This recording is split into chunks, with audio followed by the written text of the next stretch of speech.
கள்ளக்குறிச்சியிலிருந்து திருவண்ணாமலை, திருக்கோவிலூர், உளுந்தூர்பேட்டை செல்லும் தனியார் பேருந்துகளில் சுமார் 3-4 வருடங்களாகவே அரசாங்கம் நிர்ணயித்த கட்டணத்தை விட அதிகமாக வசூல் செய்து கொண்டுள்ளனர். இதை எந்த அதிகாரியும் கண்டுகொள்ளவில்லை.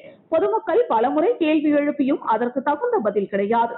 தற்பொழுது கள்ளக்குறிச்சியில் புதிய பேருந்து நிலையம் திறந்துள்ளனர்.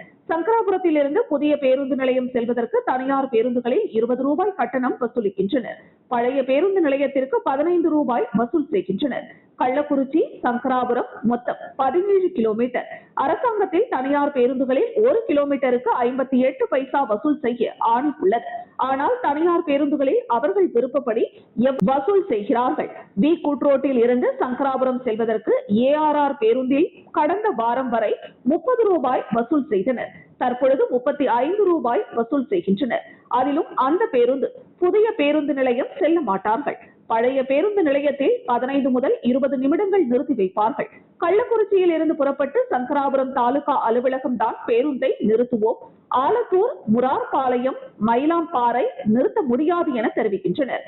கேட்டால் நேரம் கிடையாது என தெரிவிக்கின்றனர். இது நீண்ட காலமாக நடைபெறுகிறது. ஆனால் எந்த அதிகாரிகளும் கண்டுகொள்வதில்லை. ஆகையால் பொதுமக்களே அதிகாரிகள் லஞ்சம் பெற்றுக் கொண்டார்களா என கேள்வி எழுப்புகின்றனர். ஆகையால் உடனடியாக மாவட்ட ஆட்சியர் இதை கவனத்தில் கொண்டு உடனடி நடவடிக்கை எடுக்கும்படி பொதுமக்கள் சார்பாக கேட்டுக் கொள்ளப்படுகிறது.